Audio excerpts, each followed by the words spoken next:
Hi, I'm Cecilia Iglesias, President of the Parent Union. Today we have Celeste Fiehler from Riverside County. She's our Parent Union Ambassador who will share her story about how she was able to ensure that the kids at Desert Sands Unified School District received full-time in-person instruction. Celeste, please tell us your story.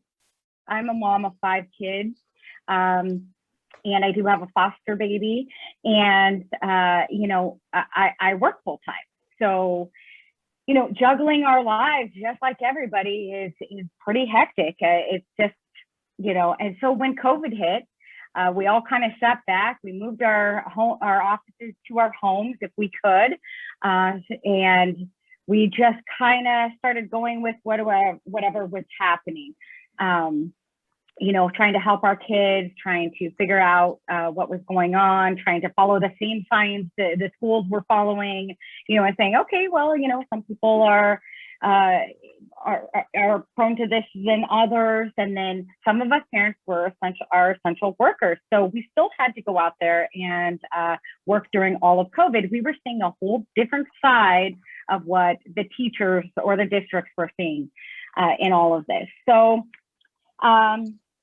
what happened in 2020 is I ran for school board, and I went against the union.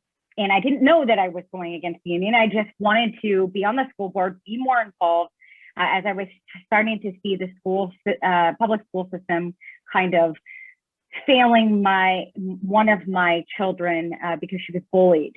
And I noticed that they weren't doing anything, or they always had their hands were tied, or all of these excuses. And I was thinking, that's so weird. You have these policies in place that I follow as the parent, and I make my children follow, but you're not making anybody else follow it, or you're not following it yourself. So that's how it started, and I started running, and I ran for school board.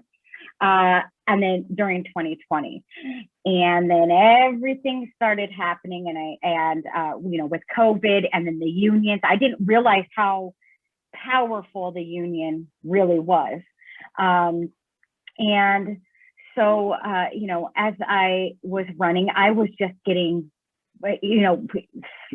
slammed by this union person that was a teacher and all of that. And I'm thinking, wait a minute, I thought schools were safe zones, like even for parents and in the pickup lines and all of that, but it was brutal. I mean, I did not know what I was getting myself into. So, I started doing a lot of research on what was going on in our public schools, and realizing that why weren't there parents on school boards? Why were they pushing parents out of our classrooms and out of our districts? Why weren't parents showing up to school board meetings? Like, what is happening?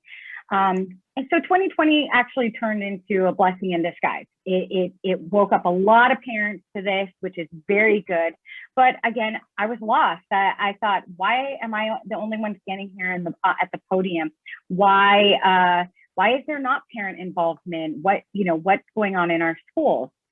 So after a while, I started just kind of doing my own research, and I noticed somebody, a parent asking, just like I was, like, what's going on? Why aren't more parents standing up for this? Why are we staying back? It was almost like parents were too afraid to speak up, or they just went along with things because we just didn't know if there was anybody else that felt the same way as we did. So, a parent had reached out to me and asked, are you for opening schools? And, I am for opening schools. Our kids should not be sitting at home while, these same teachers are getting their haircuts or eating in restaurants or, all this stuff. So yes, they should be in school. So right then we started building a parent bond, which you kind of feel like you're the only parent when you first start out, and you're like, how can I gather parents? I want to rally. You see it all over the news, or you see it, in other social media groups of parents gathering together. But you live in this community and you think, I live in such a small community. How many parents are like me or feel like me? And I just went to social media and just started doing my own thing, and I didn't care if I was the only one standing alone, because I was fighting for my kids. And I started seeing that more parents were coming, standing with me. so we had I ended up building, a strong 6 to 8 parents that we started going to every board meeting. We started dissecting the district policies that and their minutes that were posted online. And we, started showing up to things, showing involvement, posting things, letting the community know that even if it was 6 parents or 6 to 8 parents that showed up, it was a lot more than a lot of other districts. I mean, some districts have 0, none, and they're still sitting there like, why is my kid still sitting at home? So, one thing that really helped us is that we got these shirts made that said in our schools where the district board, they felt uncomfortable because they knew we were saying enough with our shirts. And because parents are too afraid or timid to speak at the board meetings, even wearing something, it attracts, the eye where they're saying, okay, we already know where this person stands or where this parent stands. And then it starts bringing other parents and the community, even people that don't have kids in our district. It started showing that we need to stand up for these kids. We need to stand with these other parents, or other parents started to relate to just what my shirt said and, coming together. So, our small group of parents, we organized rallies. We made rally flyers. We just did it. We didn't sit there and say, okay, when's a good day, or when's this, or da da da. We didn't get opinions. We didn't send out surveys. We just made it and we put it out there.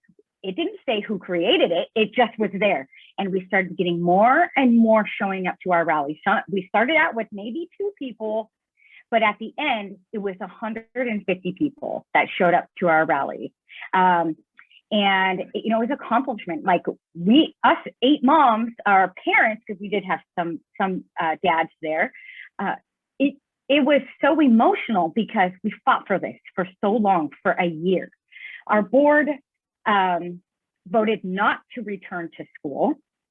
And right then, that night, we said, we're doing a rally the next day. We're going to force this board to change their minds on this, which we didn't think was possible, but we weren't going to give up. So we sent out that flyer everywhere, all over, social media, email, Mary, we sent it out to the parent union. We sent it out everywhere. And that the day before the meeting where it was 0 to 5 on returning to school, we had that rally and 150 people showed up. And I think there was more people because we just lined the streets and, so many parents came together. And the next night, it was a board meeting and it was just unanimous. I mean, 5-0. We flipped that board and the union president was so upset that parents were gaining control of this situation. And they are gaining control. So it was the confidence in our small group of parents that showed up to everything.